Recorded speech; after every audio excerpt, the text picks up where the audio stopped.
हरे कृष्णा राधे राधे। आपका स्वागत है आपके अपने चैनल राधा कृष्ण लीला में। आज हम आपको बताएंगे कार्तिक मास में तुलसी में जल डालने से क्या होता है। आइए सुनिए इसकी धार्मिक कथा। कार्तिक का महीना बहुत ही पवित्र महीना होता है। इस महीने में भगवान विष्णु की पूजा होती है। कार्तिक के महीने में तुलसी माता का भी पूजन किया जाता है। हिंदू धर्म में तुलसी के पौधे को बहुत ही पवित्र पौधा माना जाता है। तुलसी के पौधे में साक्षात भगवान श्री हरि विष्णु जी और माता लक्ष्मी का वास होता है। यदि कोई भक्त कभी भी भगवान श्री हरि को भोग लगाता है तो भगवान विष्णु तुलसी पत्र के बिना किसी भी प्रकार का भोग स्वीकार नहीं करते हैं। तुलसी को भगवान श्री हरि विष्णु की अर्धांगिनी भी कहा जाता है। इसलिए जो भी मनुष्य तुलसी की पूजा करता है वह कभी भी गरीब नहीं रहता है।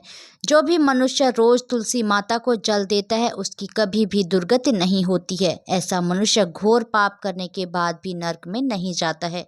आज मैं आप सभी को एक कथा के माध्यम से बताती हूँ कि कार्तिक माह में तुलसी को जल देने से कौन सा फल मिलता है। कथा शुरू करने से पहले जय श्री हरि विष्णु अवश्य कहिए। चलिए कथा का श्रवण करते हैं। एक समय की बात है, भगवान विष्णु जी के पास माता लक्ष्मी जी आती हैं और विष्णु जी से कहती हैं कि हे स्वामी, आप तो तीनों लोकों के स्वामी हैं, आप ही सृष्टि के संचालक हैं, परंतु आप फिर भी इस तुलसी के पौधे की पूजा क्यों करते हैं, इसे नित्य जल क्यों चढ़ाते हैं। मैं इस पौधे को जल चढ़ाने का महत्व जानना चाहती हूँ। माता लक्ष्मी की बात सुनने के बाद भगवान विष्णु बोले कि हे देवी लक्ष्मी, तुलसी साक्षात लक्ष्मी जी का ही रूप है और माता लक्ष्मी धन की देवी हैं और आपकी नित्य पूजा करने के करोड़ों फायदे हैं जो मनुष्य को पता नहीं होते हैं। और जो तुलसी के पौधे पर नित्य नियम से जल चढ़ाने मात्र से मनुष्य के करोड़ों पाप नष्ट हो जाते हैं। हे देवी लक्ष्मी, तुलसी का महत्व तो बहुत है परंतु इसका खास महत्व कार्तिक माह में होता है। हे देवी लक्ष्मी, चलो मैं तुम्हें तुलसी को जल देने का महत्व बताने से पहले एक अत्यंत प्राचीन कथा सुनाता हूँ। इस कथा के माध्यम से तुम्हें तुम्हारे सारे प्रश्नों के उत्तर मिल जाएंगे, इसलिए तुम इस कथा को ध्यान से सुनना। इस कथा को सुनने मात्र से ही समस्त पापों का नाश हो जाता है। अब माता लक्ष्मी कहती है, हे प्रभु, मैं इस कथा को अवश्य सुनना चाहती हूँ, कृपया आप मुझे वह कथा सुनाइए, मैं इसे पूरे ध्यान से सुनूंगी। तब भगवान विष्णु माता लक्ष्मी को तुलसी को जल देने के महत्म्य की कथा सुनाते हैं। विष्णु जी कहते हैं कि हे देवी लक्ष्मी, तुलसी को जल देने के पीछे एक प्राचीन इतिहास छुपा हुआ है जो बहुत ही उत्तम और पुण्य फल प्रदान करने वाला है। हे देवी लक्ष्मी, पूर्व काल की बात है, देवपुरी में गोपाल नाम का एक ब्राह्मण रहता था। वह जन्म से तो ब्राह्मण था किंतु वह कर्म से भ्रष्ट कपटी बुद्धि वाला व्यक्ति था। वह कंबल तथा चमड़ा आदि बेचकर धन कमाता था। साथ ही वह प्रत्येक व्यक्ति से बहुत झूठ बोलता था। उस ब्राह्मण का मन हमेशा बुरे काम में लगा रहता था। वह सभी के यहाँ पर चोरी करता था। उसको वैश्यगमन और जुए की भी बहुत बुरी आदत थी। उसने अपने जीवन में कभी पुण्य के काम नहीं किए थे। वह सिर्फ नाम का ब्राह्मण था। उसने कभी भी शास्त्रों का अध्ययन नहीं किया था, कभी पूजा पाठ नहीं किया था। सदैव अपना मन दूसरों के धन को पाने के लिए लगाए रखता था। दूसरों की स्त्रियों को देखते ही उसकी लार टपकती थी। गोपाल दिन में जो भी धन कमाता था वह उस धन को रात्रि में वैश्यों के साथ रात बिता के उनके साथ गमन में खत्म कर देता था। इस प्रकार से वह अत्यंत पापी ब्राह्मण अपना जीवन केवल पाप के कार्यों में करने में व्यतीत करता था। वह इतना कपटी ब्राह्मण था कि उसने अपने मुख से कभी भगवान श्री हरि विष्णु का नाम भी नहीं लिया था और ना कभी देवी देवताओं का पूजन किया था।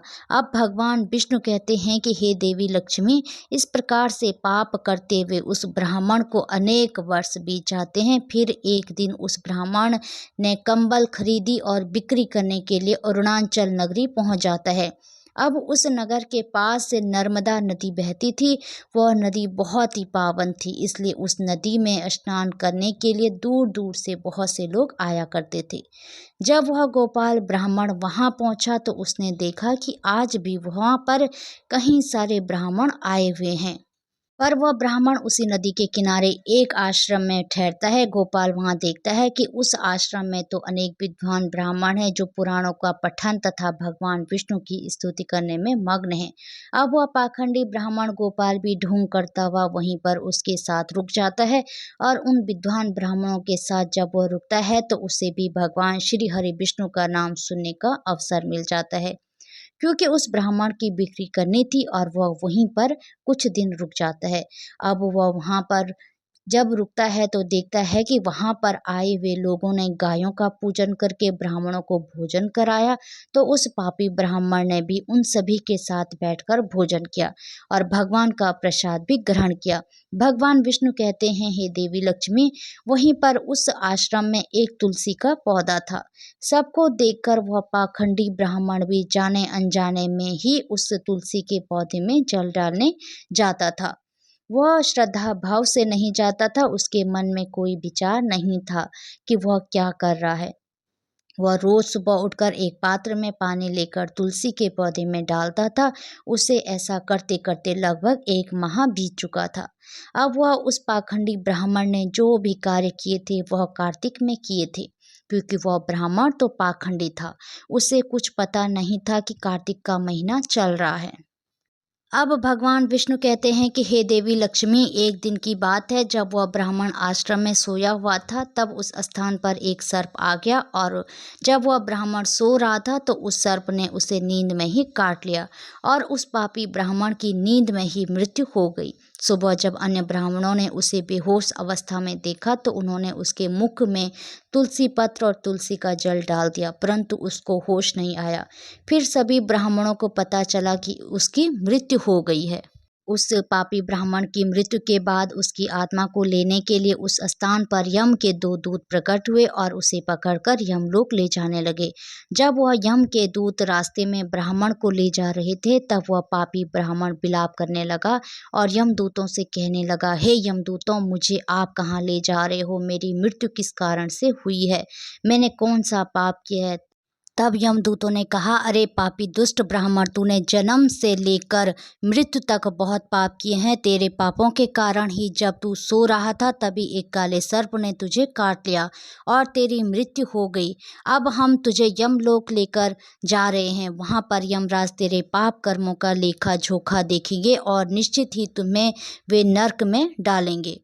उन यमदूतों की बात सुनकर वह ब्राह्मण जोर जोर से विलाप करने लगा और उन यमदूतों से क्षमा याचना करने लगा, किंतु यम के दूतों को उस पर जरा सी भी दया नहीं आई, क्योंकि वे मृत्यु के देवता की आज्ञा का पालन कर रहे थे और वे उसे पीटते हुए यमलोक लेकर गए।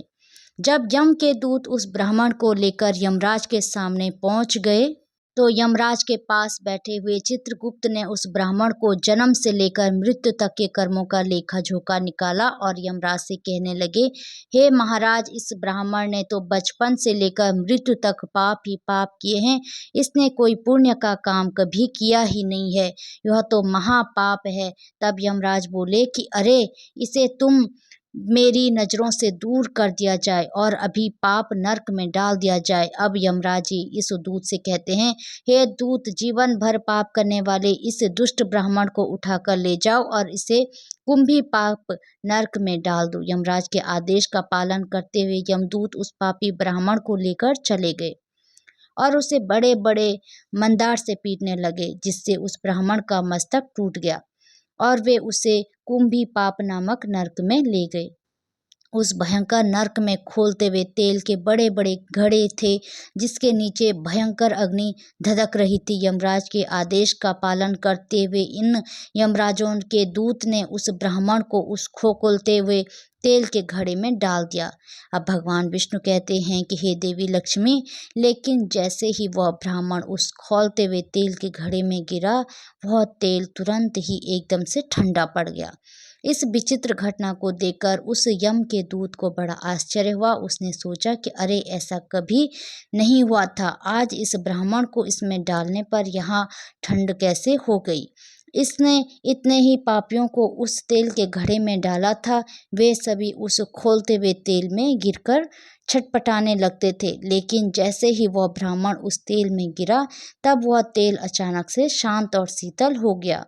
इस आश्चर्यजनक घटना को देखते ही वह यमदूत तीव्र गति से दौड़ता हुआ सीधा यमराज जी के पास जा पहुंचता है। तब उस यमदूत को इतना घबराया हुआ देखकर यमराज ने पूछा, हे दूत, क्या बात है? आखिर तुम इतनी तीव्र गति से दौड़ते हुए क्यों आ रहे हो? फिर वह दूत कहता है, हे यमराज, आपने जिस ब्राह्मण को कुंभी पाक नरक में डालने के लिए कहा था, हमने वैसा ही किया, और जैसे ही हमने उसे कुंभी पाक नरक में डाला, तब उस नरक की अग्नि बुझ गई और वह खौलता हुआ तेल भी बिल्कुल ठंडा पड़ गया। अब यमराज जी कहते हैं कि हे दूत, यह तो बड़ी ही विचित्र घटना है, ऐसा तो पहले कभी नहीं हुआ। अब यमराज भी अपने मन में विचार कर रहे होते हैं। तभी उस स्थान पर देवर्षि नारद जी पधारते हैं और देवर्षि नारद जी देखकर यमराज अत्यंत प्रसन्न होते हैं और उन्हें प्रणाम करके उनका स्वागत करते हैं। फिर यमराज नारद जी से कहते हैं, हे देवर्षि नारद, आप उचित समय पर आए हैं। हमने आज तक एक अत्यंत पापी ब्राह्मण को कुंभी पाक नरक में गिराया है, किंतु उसके गिरते ही नरक की अग्नि ठंडी पड़ गई है और खौलता हुआ तेल भी शीतल बन गया। यमराज जी की बात सुनकर देवर्षि नारद जी कहने लगे, हे धर्मराज, आपने जिस ब्राह्मण को नरक में डाला है वह नरक में डालने योग्य नहीं है, क्योंकि इस ब्राह्मण के द्वारा अनजाने में ही ऐसा कर्म हो गया है जो नरक का नाश करने वाला है। जो पुण्य कर्म करने वाले लोगों के साथ रहता है उसे उनके पुण्य का भाग मिल जाता है। और यह ब्राह्मण तो 1 महीने तक भगवान श्री हरि विष्णु जी के भक्तों के साथ रह चुका है। इस ब्राह्मण ने एक आश्रम में रहते हुए नित्य तुलसी को जल अर्पण किया है, इसलिए यह बहुत बड़ा पुण्यवान बन गया है। इसके समस्त पाप नष्ट हो गए और यह ब्राह्मण अब स्वर्ग लोक में जाने का अधिकारी बन गया है। इस ब्राह्मण ने अनजाने में ही इतना पुण्य कमाया है जो जन्म जन्मांतर में मनुष्यों को प्राप्त नहीं होता है, इसलिए आप इसके नरक में ना पकाओ। इस ब्राह्मण के पापों के लिए इसे केवल इतना दंड दो कि इसे नरक लोक का दर्शन कराओ। अब भगवान विष्णु कहते हैं कि हे देवी लक्ष्मी, देवर्षि नारद जी की बात सुनकर यमराज अत्यंत प्रसन्न होते हैं और उस ब्राह्मण को कुंभी पाक नरक से निकाल कर लाते हैं और अपने दूतों से कहते हैं कि हे दूत, इस ब्राह्मण महात्मा को ले जाओ और संपूर्ण नरकों का दर्शन कराओ। यमराज जी की बात सुनकर यम के दूत उस ब्राह्मण को ले जाते हैं और उसे संपूर्ण नरकों का दर्शन कराते हैं। इस प्रकार से यम के दूत उस ब्राह्मण को संपूर्ण नरकों का दर्शन कराते हैं और फिर से यमलोक में ले जाते हैं और फिर वह ब्राह्मण एक यक्ष बन जाता है।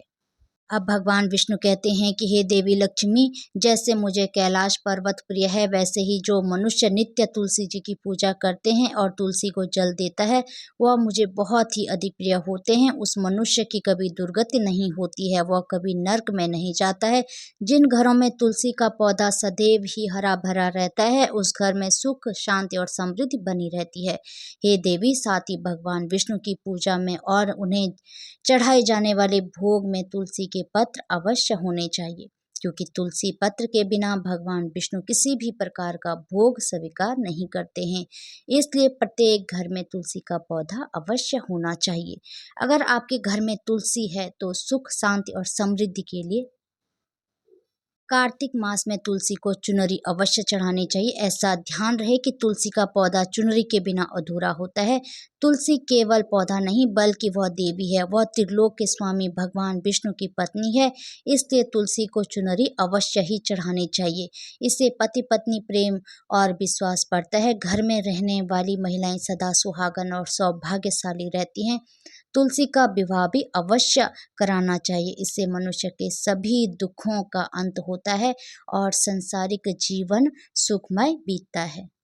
तुलसी के पौधे के पास अपने मुख से कभी भी कोई अपशब्द नहीं बोलना चाहिए। तुलसी के पास भूल कर भी जूते चप्पल अथवा झाड़ू पोछा नहीं रखना चाहिए, क्योंकि ऐसे किए जाने वाले कार्यों से शास्त्रों में पाप माना गया है। जहाँ पर तुलसी का पौधा होता है उस स्थान के आसपास आपको भूल कर भी थूकना नहीं चाहिए। तुलसी के पास जल से भरा हुआ पात्र भी नहीं रखना चाहिए। तुलसी के पौधे के पास दीपक जलाने के बाद दीपक को वहाँ से हटा देना चाहिए, क्योंकि तुलसी के नीचे बुझा हुआ दीपक रखना अशुभ माना जाता है। जिस स्थान पर तुलसी का पौधा होता है वह स्थान ही हमेशा स्वच्छ रखना चाहिए। इसलिए नियमित रूप से तुलसी के पौधे के पास साफ सफाई का ध्यान रखें। तुलसी के पौधे में शिवलिंग और गणेश जी की प्रतिमा नहीं रखनी चाहिए। साथ ही तुलसी के गमले में अन्य किसी भी प्रकार का पौधा लगाना और इसे अशुभ माना जाता है। तुलसी के पौधे के पास कपड़े भी नहीं सुखाने चाहिए, अन्यथा कपड़ों से गंदा पानी तुलसी के पौधे में गिर सकता है। ध्यान रहे, तुलसी के पौधे को नाखून से नहीं तोड़ना चाहिए, इससे तुलसी का अपमान होता है। यदि तुलसी के पत्ते सूख कर गिर जाएं तो उन्हें कचरे में नहीं फेंकना चाहिए, उन पत्तों को तुलसी की मिट्टी में ही दबा देना चाहिए। और रविवार और एकादशी के दिन तुलसी के पत्ते नहीं तोड़ने चाहिए और ना ही रविवार को तुलसी को जल चढ़ाना चाहिए। बाकी अन्य दिन नित्य तुलसी को सुबह जल देना चाहिए और शाम के समय एक दीपक जलाना चाहिए। अक्सर महिलाएं स्नान के बाद अपने बाल खुले रखकर ही तुलसी को जल देती है, ऐसा करना भी पाप माना जाता है। महिलाओं को इस बात का हमेशा ध्यान रखना चाहिए कि महिलाओं को हमेशा ही अपने बाल बांधकर माथे पर सिंदूर लगाकर ही तुलसी में जल देना चाहिए। इससे उस स्त्री को तुलसी माँ का आशीर्वाद प्राप्त होता है। घर में तुलसी का पौधा लगाते समय ध्यान रहे कि इसके लिए गंदी मिट्टी का उपयोग ना करें। तुलसी के पौधे के लिए शमशान की अथवा गंदी वाली स्थान की मिट्टी का कभी भी प्रयोग नहीं करना चाहिए। से तुलसी माँ रूठ जाती है और सूखने लगती है। तुलसी का पौधा कभी गंदे स्थान पर नहीं लगाना चाहिए, जैसे नाली अथवा बाथरूम के पास। उन स्थानों में तुलसी का पौधा कभी नहीं लगाना चाहिए, अन्यथा गंदा पानी तुलसी के पौधे में गिर सकता है, जो कि प्रत्येक मनुष्य के लिए बहुत ही अशुभ माना जाता है। घर में तुलसी का पौधा कभी सूखना नहीं चाहिए। शास्त्रों में ऐसी मान्यता है कि तुलसी के पौधे के सूखने से अकाल मृत्यु की सूचना प्राप्त होती है। घर में तुलसी का पौधा सूख जाए तो घर की सुख समृद्धि समाप्त हो जाती है। सूखी हुई तुलसी में माँ लक्ष्मी का वास नहीं होता है। शास्त्रों के अनुसार मासिक धर्म के दौरान महिलाओं को तुलसी के पौधे में पानी नहीं डालना चाहिए और तुलसी को स्पर्श भी नहीं करना चाहिए। तुलसी को बिना स्नान किए हुए जल नहीं देना चाहिए और पैरों में चप्पल आदि पहनकर भी तुलसी को जल नहीं देना चाहिए। तुलसी को जल देते समय ध्यान रहे कि वह जल आपके पैरों में ना पड़े, इससे तुलसी माता का अपमान होता है। अब भगवान विष्णु कहते हैं कि देवी लक्ष्मी तुलसी पर कभी झूठा पानी नहीं डालना चाहिए, इससे तुलसी माता रूठ जाती है और नित्य तुलसी के दर्शन से मनुष्य को स्वर्ग की प्राप्ति होती है। तुलसी पत्र के सेवन से मनुष्य के सभी पाप नष्ट हो जाते हैं। तुलसी का पौधा हमेशा ही घर के सामने लगाना चाहिए, इसे पूर्व अथवा उत्तर में लगाना सबसे उत्तम और शुभ संकेत प्राप्त होता है। तुलसी के पास मरुस्थलीय पौधे रखना बहुत ही अशुभ माना जाता है। ऐसे पौधों से नकारात्मक ऊर्जा निकलती है। शास्त्रों में कहा गया है कि जिन पौधों से हरी भरी कलियों की उत्पत्ति ना हो, उसके स्थान पर कांटे निकलते हो, ऐसे पौधों को तुलसी के पास कभी नहीं रखना चाहिए। शास्त्रों में केले के पौधे का भी विशेष महत्व बताया गया है। अगर तुलसी के पौधे के पास केले का पेड़ लगा देते हैं तो इसका कहीं गुना अधिक लाभ प्राप्त होता है। केले के पेड़ में भगवान श्री हरि विष्णु का वास होता है। इसे तुलसी के पास लगाने से घर में सुख समृद्धि आती है। तुलसी के पौधे में शालिग्राम अवश्य रखना चाहिए। तुलसी के गमले में शालिग्राम रखने से तुलसी का और भी अधिक शुभ प्रभाव आपको देखने को मिलेगा। शालिग्राम भगवान विष्णु का निराकार रूप माना जाता है। यह काले रंग का पत्थर होता है जिसे विलक्षण और मूल्यवान माना गया है। इसे अगर तुलसी के गमले में रखेंगे तो आपके घर से संपूर्ण नकारात्मक ऊर्जा नष्ट हो जाती है। घर में केवल एक ही शालिग्राम की पूजा करनी चाहिए। पुराणों में कहा गया कि भगवान विष्णु की मूर्ति से बढ़कर शालिग्राम का पूजन करना ज़्यादा उत्तम होता है। शालिग्राम को चंदन लगाने के बाद एक तुलसी का पत्ता रखना चाहिए। प्रतिदिन शालिग्राम को स्नान कराना चाहिए। ऐसा करने से सभी जन्मों के पाप नष्ट हो जाते हैं। हरे कृष्णा, राधे राधे। भगवान श्री हरि विष्णु और माता लक्ष्मी की कृपा आप सभी भक्तों पर हमेशा बनी रहे। बोलो तुलसी मैया की जय।